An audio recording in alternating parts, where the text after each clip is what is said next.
Hi అండి. నమస్తే. Welcome to MR's kitchen. నా పేరు రాజేశ్వరి. ఈరోజు హెల్తీ అండ్ టేస్టీ రెసిపీ చూపించబోతున్నానండి. మేథీ రైస్ చాలా బాగా కుదురుతుంది. ఈ ప్రాసెస్లో కానీ మీరు ట్రై చేస్తే. మామూలుగా మేథీ రైస్ ఎలా చేస్తుంటాం, ఎక్కువగా మెంతి కూరని చిన్న చిన్నగా కట్ చేసి ఫ్రై చేసి చేస్తుంటాం. బట్ మనం అలా చేసినా కొంతమంది పిల్లలకి నచ్చదనమాట. సాటిస్ఫైగా తినరు, అది పక్కకు తీసేస్తూ అయిష్టంగా తింటుంటారు. అలాంటి వాళ్ళకి ఈ రెసిపీ చాలా అంటే చాలా నచ్చుతుంది. నేను చెప్పిన ఈ ప్రాసెస్లో ట్రై చేయండి. చాలా ఫాస్ట్గా అయిపోతుంది అండ్ ఇష్టంగా కూడా తింటారనమాట. ఎలాంటి గ్రేవీ అవసరం లేకుండా చేసేయచ్చు. ముందుగా మనం మెంతికూర ఒక కట్ట తీసుకున్నానండి. 20 రూపీస్ వస్తుంది కదా అది. ఒకవేళ చిన్న ఉంటే ఒక 4 మెంతికూర కట్టలు తీసేసుకోండి. 1.5 గ్లాస్ బాస్మతి రైస్ తీసుకున్నాను. మామూలుగా మనం రెగ్యులర్గా యూజ్ చేసే రైస్ కూడా తీసుకోవచ్చండి. అలా కూడా బాగుంటుందన్నమాట. ముందుగా బాస్మతి రైస్ని 2 సార్లు బాగా కడిగేసి సోక్ చేసేద్దాము. ఎందుకంటే సోక్ చేశాక మనం దీన్ని అసలు కడగకూడదు, విరిగిపోతాయి కదండి రైస్. అందుకని ముందుగానే కడిగి సోక్ చేసేద్దాం. తర్వాత కావాల్సిన ఇంగ్రీడియంట్స్ చూసేద్దాం. 1 ఆనియన్ ఇలా స్మాల్ సైజులో కట్ చేసి తీసేసుకోవాలి. అలాగే 1 టొమాటో, కొంచెం షాజీరా, 2 లవంగా, ఇలాచి, దాల్చిని, అలాగే అల్లం వెల్లుల్లి అనమాట. ముందుగా రోట్లో ఇవన్నీ వేసుకొని దంచుకోవాలండి. ఇది కొంచెం క్వాంటిటీ ఉంటుంది కాబట్టి రోట్లో వేశాను. మీరు కావాలంటే మిక్సర్ జార్లో వేసుకొని గ్రైండ్ చేసేసుకోవచ్చు. ముందుగానే ఇప్పుడు ఇలా వేసేసుకొని దంచుకొని కచ్చా పచ్చగా దంచుకుంటే టేస్ట్ బాగుంటుందని చెప్పేసి నేను రోట్లో వేసి దంచుతున్నాను. చూస్తున్నారా, ఇలా దంచుకుంటే సరిపోతుంది. ఒకవేళ రోల్ లేని వాళ్ళైతే గ్రైండ్ చేసేసుకోవచ్చు అనమాట, మిక్సీ జార్లో వేసేసుకొని. తర్వాత ప్రాసెస్ చూద్దాం. ముందుగా స్టవ్ ఆన్ చేసుకొని ప్యాన్ పెట్టుకొని, ప్యాన్ హీట్ అయ్యాక కొంచెం ఆయిల్ వేసుకోండి. జస్ట్ 2 టేబుల్ స్పూన్ ఆయిల్ వేసుకుంటే సరిపోతుంది. బాగా కడిగిన మెంతి కూరని తీసుకొని ఆయిల్లో వేసేసుకొని ఫ్రై చేసుకోవాలండి. జస్ట్ ఒక 2 మినిట్స్ అలా ఫ్రై చేయగానే మెంతికూర క్వాంటిటీ అనేది తగ్గుతుంది. క్వాంటిటీ తగ్గినా పర్లేదు, ఫ్లేవర్ అనేది చాలా బాగా ఉంటుందన్నమాట. ఎక్కువ వేసేసుకుంటే చేదు వస్తుందండి, గమనించండి. కొంచెం తక్కువ ఉన్నా పర్లే కానీ మరీ ఎక్కువ వేసేసుకోవద్దు. చేదొస్తే మళ్ళీ మనం చేసిన రెసిపీ మొత్తం వేస్ట్ అయిపోతుంది కదా.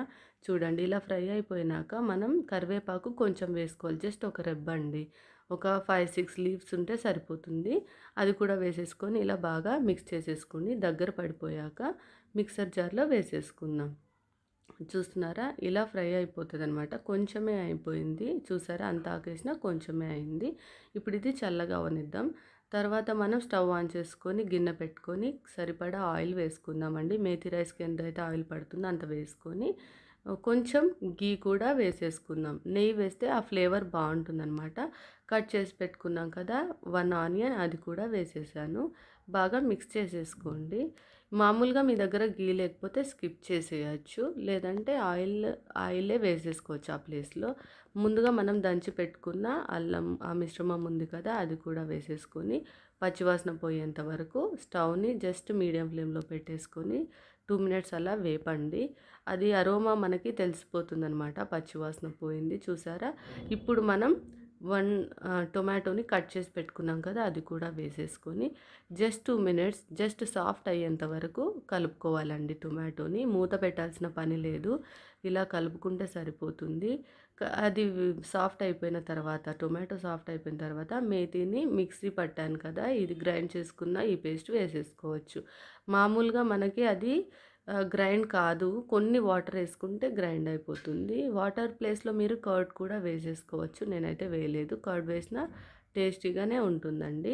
ఇప్పుడు ఇలా వేసుకున్న మెంతికూరని కలిపేసుకొని మీడియం ఫ్లేమ్లో మూత పెట్టేసుకొని వేడవనివ్వండి. చూసారా, ఇలా చూస్తున్నారా, ఇలా ఫ్రై అవుతూ ఉందన్నమాట. ఇప్పుడు ఇంకొకసారి బాగా కలుపుకుందాం, ఎందుకంటే మధ్య మధ్యలో చెక్ చేస్తూ ఉండాలి, లేకపోతే అడుగు పట్టేస్తుంది, టేస్ట్ అంత బాగోదన్నమాట. ఇలా మీడియం ఫ్లేమ్లోనే బాగా ఫ్రై చేసుకోవాలండి. మెంతి కూర పచ్చివాసన పోవాలన్నమాట. ముందుగానే మనం ఫ్రై చేసాం, త్వరగానే ఫ్రై అయిపోతుంది. ఇలా ఆయిల్ సపరేట్ అయ్యేంత వరకు బాగా వేపేసుకున్నాక కొంచెం పసుపు వేస్తున్నానండి. అలాగే కొంచెం ధనియా పొడి కూడా, చూస్తున్నారా, కొంచెం కొంచెం వేసాను అంతే, ఆ ఫ్లేవర్ కోసం. అలాగే కొంచెం కారం కూడా వేసేసుకోవాలి. ఇది బాగా మిక్స్ చేసేసుకోండి. ఇప్పుడు స్టవ్ని సిమ్లో పెట్టుకొని ఇది బాగా కలిసేలాగా మిక్స్ చేసేసుకోవాలన్నమాట. చూస్తున్నారు కదా!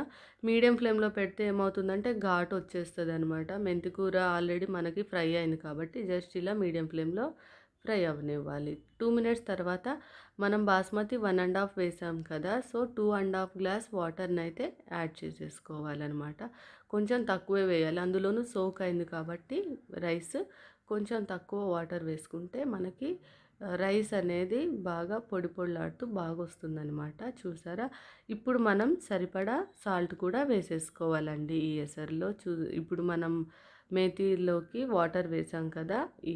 ఈ ఎసరులోకే మనం ఉప్పు కూడా వేసేసుకొని బాగా ఇలా తెరలనివ్వాలి. చూస్తున్నారా? జస్ట్ 5 మినిట్స్ అలా ఉన్నామంటే ఇలా తెరులుతూ ఉంటుందనమాట. ఇప్పుడు మనం టేస్ట్ చేసుకోవాలి. సాల్ట్ సరిపోయిందో లేదో టేస్ట్ చేసుకొని ఇప్పుడు ఒక హాఫ్ అంత లెమన్ అండి. ఒక హాఫ్ తీసుకొని బాగా స్క్వీజ్ చేసేసుకోండి లెమన్. వెంటనే మనం సిమ్‌లో పెట్టేసుకొని సోక్ చేసి పెట్టుకున్న బాస్మతి రైస్ కూడా ఇందులోకి వేసేసుకోవాలనమాట. జస్ట్ ఒక్కసారి లైట్‌గా మిక్స్ చేయాలండి. ఎక్కువ మిక్స్ చేయొద్దు.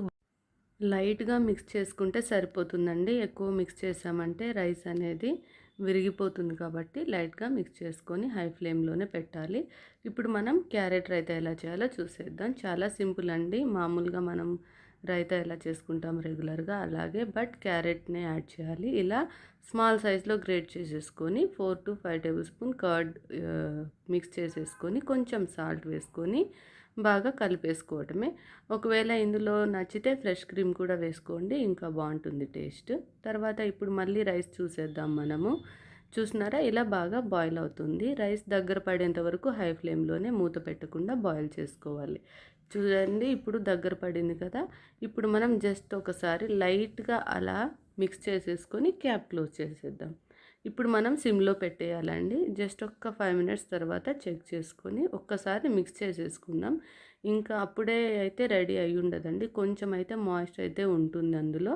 సో, జస్ట్ లైట్‌గా ఇంకొక్కసారి అలా కలిపేసుకుంటే మేతి అనేది ఇంకా బాగా కలిసిపోతుందనమాట. చూడండి జస్ట్ ఒక్కసారి ఇలా మిక్స్ చేసేసుకున్న తర్వాత మళ్ళీ క్యాప్ క్లోజ్ చేసేసి జస్ట్ 5 సెకండ్స్ ఆగేసి నెయ్యి వేసుకోవాలండి. ఒక టేబుల్ స్పూన్ నెయ్యిని ఇలా స్ప్రెడ్ చేసేసుకుంటే మంచి అరోమా ఉంటుంది. అలాగే టేస్ట్ కూడా చాలా బాగుంటుంది.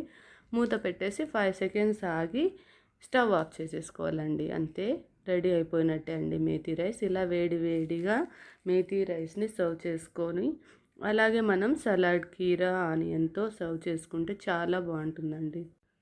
క్యారెట్ తినకపోతే ఇలా రైతాతో సర్వ్ చేయండి పిల్లలకి. ఇది కూడా చాలా చాలా బాగుంటుంది. మనకైనా ఇది హెల్తీయే కదండీ! తప్పకుండా ట్రై చేయాల్సిన రెసిపీ ఇది. నచ్చితే లైక్ చేసి సబ్స్క్రైబ్ చేయండి. Thank you for watching.